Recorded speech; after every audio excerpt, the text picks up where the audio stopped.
All India બાર examination જેની એક્ઝામની અંદર મદદરૂપ થઈ શકે એવા આપણે એમસીક્યુની સિરીઝ આજે લઈને આવ્યા છીએ. તો ઇન્કમ ટેક્સ એક્ટ જે ઘણીવાર એના 3 થી 4 માર્ક્સના પ્રશ્નો એઆઈબી જેવી એક્ઝામની અંદર પૂછાતા હોય છે. તો એવા મોસ્ટ આઈએમપી પ્રશ્નો આજના વિડીયોની અંદર લઈને આવ્યા. તો વિડીયો છે કે એન્ડ સુધી જોજો જેથી કરીને આવનારી એક્ઝામની અંદર તમને મદદરૂપ થઈ શકે. પ્રશ્ન જોઈશું. તો આવકવેરા અધિનિયમનું પૂરું નામ શું છે? તો આયકર અધિનિયમ 1961, ઇન્કમ ટેક્સ એક્ટ 1961 એમનું પૂરું નામ છે. ભારતની અંદર સૌપ્રથમ આવકવેરો ક્યારે લાદવામાં આવ્યો હતો? તો ઈસવીસન 1860ની અંદર લાદવામાં આવેલો હતો. ભારતમાં સૌપ્રથમ આવકવેરો કોણે નાખ્યો હતો? તો સર જેમ્સ વિલ્સન દ્વારા નાખવામાં આવેલો હતો. 1857ના બળવા પછી થયેલ નુકસાનની ભરપાઈ કરવા માટે સર જેમ્સ વિલ્સન દ્વારા નાખવામાં આવેલો હતો. ભારતની અંદર સૌપ્રથમ ખેતીની આવકને કરમુક્ત ક્યારે જાહેર કરવામાં આવી હતી? તો ઈસવીસન 1886ની અંદર ઇન્કમ ટેક્સ એક્ટ 1886 હેઠળ ખેતીની આવકને કરમુક્ત કરવામાં આવી હતી. આવકવેરા અધિનિયમની કઈ કલમની અંદર કરદાતાની એટલે કે એસએસસીની વ્યાખ્યા આપવામાં આવેલી છે? તો કલમ 2(7) ની અંદર તેની વ્યાખ્યા આપવામાં આવેલી છે. નીચેનામાંથી કોને માની લેવામાં આવેલ કરદાતા ગણવામાં આવે છે? તો ઉપરના બધા એટલે કે મૃત્યુ પામેલ વ્યક્તિના સંદર્ભમાં તેનો કાનૂની જે ઉત્તરાધિકારી હોય છે તેને, વિદેશી ગયેલ વ્યક્તિનો જે પ્રતિનિધિ નીમવામાં આવેલો હોય છે એ વ્યક્તિને, અને પાગલ વ્યક્તિનો જે પ્રતિનિધિ નીમવામાં આવેલ છે એને માની લેવામાં આવેલ કરદાતા ગણવામાં આવે છે. આયકર અધિનિયમની જોગવાઈ હેઠળ વ્યક્તિની અંદર કોનો સમાવેશ કરવામાં આવે છે? તો ઉપરના બધા એટલે કે એચયુ, હિન્દુ અવિભક્ત કુટુંબ, સ્થાનિક સત્તામંડળ અને વ્યક્તિઓનો સંઘ હોય છે એને કલમ 231 પ્રમાણે આ તમામને જે છે એ વ્યક્તિઓની વ્યાખ્યામાં સમાવેશ કરવામાં આવે છે. આગળનો પ્રશ્ન છે કે કરદાતાનું પાછલું વર્ષ એટલે કે પ્રીવિયસ યર અંગે કયું વિધાન ખોટું છે? તો ઓપ્શન નંબર સી જે છે એ ખોટું છે. એટલે કે કરદાતા પાછલું વર્ષ હંમેશા 12 મહિનાનું હોય છે. આ વિધાન જે છે ખોટું છે. જો ધંધો વચ્ચેથી શરૂ થાય તો પાછલું વર્ષ 12 મહિના કરતાં ઓછું હોઈ શકે છે. આ વિધાન ફરીથી સાચું ગણાય. બાકી સાચા વિધાન છે એ જોઈ લઈએ. એટલે કે પાછલું વર્ષ એટલે કે કરદાતાનું હિસાબી વર્ષ ગણાય છે. નવો ધંધો શરૂ કર્યાની તારીખથી 31 માર્ચ સુધીનું વર્ષ પાછલું વર્ષ ગણાય છે. અને કરદાતાનું પાછલું વર્ષ 12 મહિના કરતાં ઓછા સમયનું હોઈ શકે છે. 3 વિધાન સાચા છે. જ્યારે કરદાતાનું પાછલું વર્ષ હંમેશા 12 મહિનાનું હોય છે આ જે વિધાન છે એ ખોટું છે. એમાં હકીકત એ છે કે જો ધંધો વચ્ચેથી શરૂ થાય તો પાછલું વર્ષ 12 મહિના કરતાં ઓછું હોઈ શકે છે. આગળનો પ્રશ્ન છે કે આયકર અધિનિયમની કઈ કલમની અંદર વ્યવસાયની વ્યાખ્યા આપવામાં આવેલી છે? તો કલમ 213ની અંદર વ્યવસાયની વ્યાખ્યા આપવામાં આવેલી છે. ઇન્કમ ટેક્સ એક્ટ 1961 ક્યારથી અમલમાં આવ્યો છે? તો 1 એપ્રિલ 1962ના રોજ અમલમાં આવ્યો છે. ઇન્કમ ટેક્સ એક્ટ 1961ની અંદર કુલ કેટલા પ્રકરણો આપવામાં આવેલા છે? તો ટોટલ 23 જેટલા ચેપ્ટર એની અંદર આપવામાં આવેલા છે. ઇન્કમ ટેક્સ એક્ટ 1961ની અંદર કુલ કેટલી કલમો આપવામાં આવેલી છે? તો ટોટલ 298 જેટલી કલમો એની અંદર આપવામાં આવેલી છે અને 14 જેટલી અનુસૂચિઓ છે. ઇન્કમ ટેક્સ એક્ટ 1961 એ કેવા પ્રકારનો કાયદો ગણવામાં આવે છે? તો મૂળભૂત કાયદો છે, પ્રક્રિયાત્મક નથી અથવા તો સ્થાનિક નથી. એ જે છે એ સબસ્ટેન્ટિવ લો ગણાય છે, મૂળભૂત કાયદો છે. જ્યારે સીઆરપીસી છે, બીએનએસએસ છે, સીપીસી છે, આ જેવા કાયદાઓ છે એને પ્રક્રિયાત્મક કાયદા ગણવામાં આવે છે. આવકવેરો એ કેન્દ્ર સરકારનો પ્રત્યક્ષ કર ગણવામાં આવે છે. આવકવેરા વિભાગનું સંચાલન અને નિયંત્રણ કોના દ્વારા થતું હોય છે? તો central board of direct taxes દ્વારા તેનું નિયંત્રણ કરવામાં આવે છે. ઇન્કમ ટેક્સ એક્ટ 1961 અન્વયે વ્યક્તિની આવક 5 મથાળાની અંદર શાનો સમાવેશ થતો નથી? તો ખેતીની અંદર જે ઇન્કમ ટેક્સ એક્ટ 1961 પ્રમાણે વ્યક્તિની આવકના જે 5 મથાળા આપવામાં આવેલા છે એની અંદર ખેતીની આવકનો સમાવેશ થતો નથી, કારણ કે તે ભારતની અંદર કરમુક્ત છે. જ્યારે પગાર, મકાન મિલકતની આવક અને ધંધાની આવકનો વ્યક્તિના મથાળાની આવકમાં સમાવેશ કરવામાં આવે છે. ઇન્કમ ટેક્સ એક્ટ 1961 અન્વયે વ્યક્તિની આવકના 5 મથાળાની અંદર શાનો સમાવેશ થાય છે? ઉપરના બધા આપણે જોઈ ગયા એ પ્રમાણે, એટલે કે પગાર, મૂડીની આવક અને ધંધાની આવકનો તેની અંદર સમાવેશ થાય છે.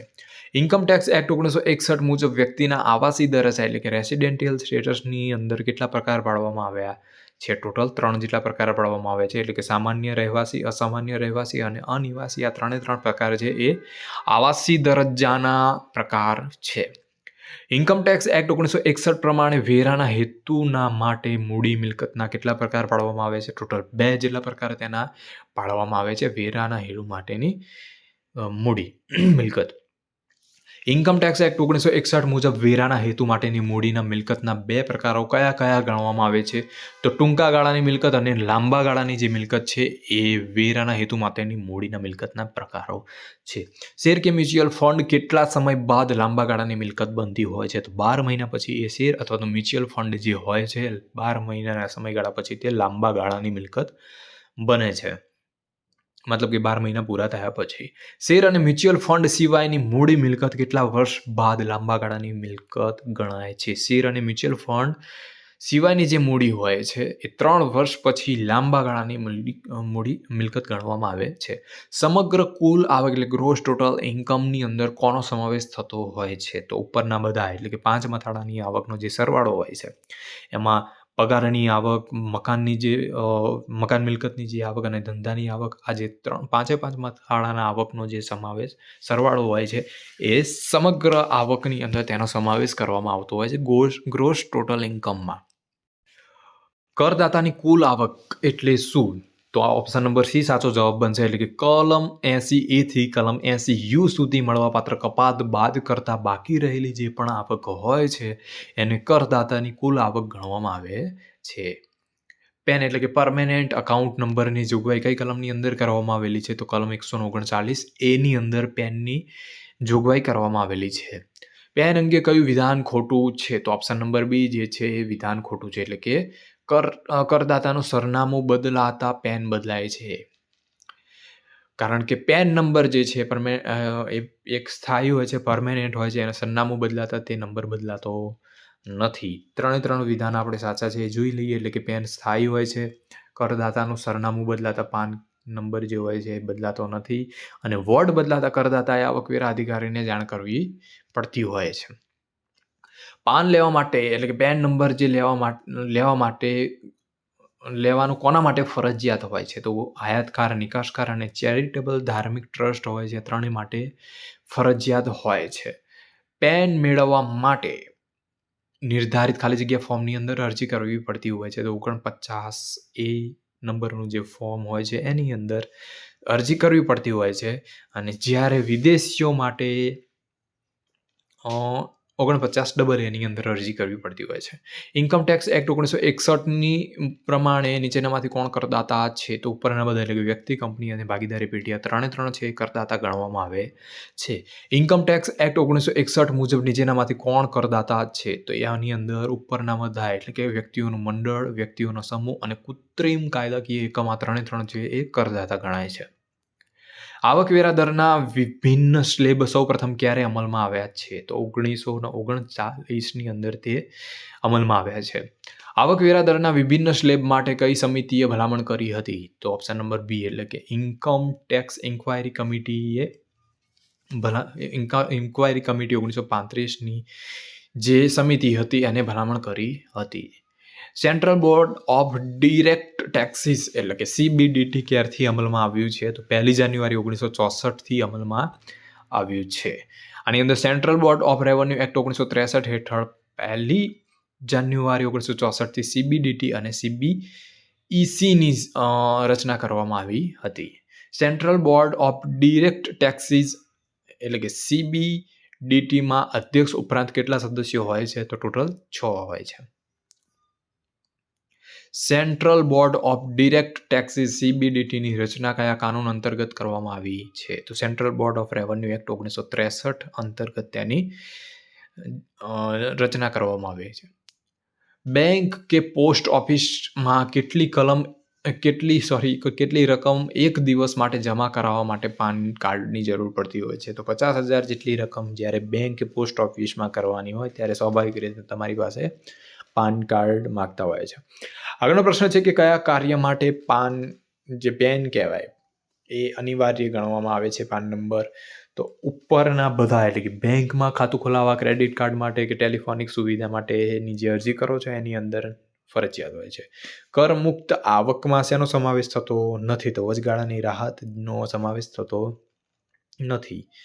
કઈ આવક કરમુક્ત ગણાય છે? તો ઉપરના બધા એટલે કે સ્થાનિક સત્તામંડળની આવક કલમ 10ની ક્લોઝિસ 20 પ્રમાણે કરમુક્ત છે. સંશોધનની મળતું દૈનિક ભથ્થું કલમ 10(17) પ્રમાણે કરમુક્ત છે. નિવૃત્તિ વખતે મળતી ગ્રેજ્યુએટીની રકમ અમુક મર્યાદા સુધી કરમુક્ત હોય છે. કરદાતાની સમગ્ર કુલ આવક પર આવકવેરો ગણવા માટે કઈ રકમને તેમાંથી બાદ કરવામાં આવતી હોય છે? ઉપરની બધી એટલે કે વાહન ભથ્થું, વ્યવસાય વેરો અને મકાન પેટે લીધેલ લોનનું વ્યાજ ₹1.5 લાખ સુધી તેમાંથી બાદ કરવામાં આવતી હોય છે. એટલે ઉપરના બધા.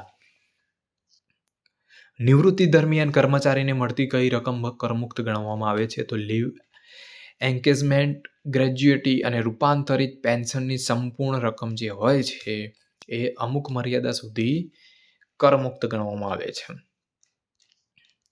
કઈ સેવાઓ પાછળ કરેલ ખર્ચ કરમુક્ત ગણવામાં આવે છે? તો કરદાતાને સરકાર માન્ય હોસ્પિટલમાં લીધેલી તબીબી સારવાર, વાહન વ્યવહારનું ભથ્થું, મેડિક્લેમ માટે ભરેલું પ્રીમિયમ કલમ 80D હેઠળ કપાત મળે છે. આ તમામ જે ખર્ચ કરેલો હોય આ ઉપરના બધા એટલે ABC આ ત્રણ જે છે કરમુક્ત ગણાતી હોય છે. આની અંદર નોંધ છે કે તમામ ખર્ચ અને ભથ્થા અમુક શરતો કે કપાતોને આધીન કરમુક્ત કે કપાતપાત્ર બનતા હોય છે. નિવૃત્તિ થતા કર્મચારીની કઈ રકમ કરપાત્ર બનતી હોય છે? તો માસિક પેન્શન જે છે કરપાત્ર ગણાય છે.